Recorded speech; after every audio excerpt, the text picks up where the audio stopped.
হলদিয়ার বানেশ্বর চকে সিপিএম প্রার্থী হিসেবে মনোনয়ন দাখিল করেছেন সনত মণ্ডল।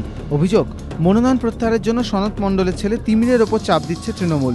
তিমির মণ্ডল হলদিয়ার মিৎসুবিশি কারখানার ঠিকা শ্রমিক। তিমিরের অভিযোগ, ঘটনার পর তাকে কারখানা থেকে বের করে দেয় আইএনটিটিইউসি। তারপর থেকে আর কারখানায় ঢুকতে দেওয়া হচ্ছে না।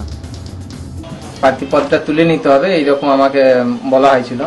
মানে ওনাদের কথা মতো মানে আমার বাবাকে নিয়ে প্রার্থীপদটা আমি তুলতে পারিনি। তারা আমাকে বললো যে যেহেতু তুমি প্রার্থীপদ তুলে নি তোমার বাবাকে দিয়ে, তাহলে তোমার কাজটা হবে না বলে ওখান থেকে গেট থেকে আমাকে ফিরিয়ে দেয় ওরা। যেহেতু আমি পঞ্চায়েতে দাঁড়িয়েছি, বলছি যে তোমার বাবাকে পড়তে হয়, এটা যেভাবে হয় এটা উইথড্র করতে হবে।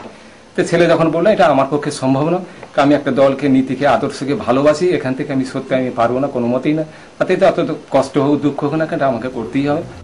বিষয়টি ইতিমধ্যেই হলদিয়া ডেপুটি লেবার কমিশনারকে জানিয়েছেন তিমির মণ্ডল, যদিও অভিযোগ অস্বীকার করেছে তৃণমূল। মিৎসুবিশির ঠিকা শ্রমিক ইউনিয়নের আইএনটিটিইউসি নেতা সুব্রত জানার দাবি, এই ধরনের কোনো ঘটনা ঘটেনি, সব অভিযোগ ভিত্তিহীন। নিজের অসুবিধার কারণেই কাজে আসছেন না তিমির মণ্ডল। যদিও এ বিষয়ে মন্তব্য করতে নারাজ মিৎসুবিশি কর্তৃপক্ষ।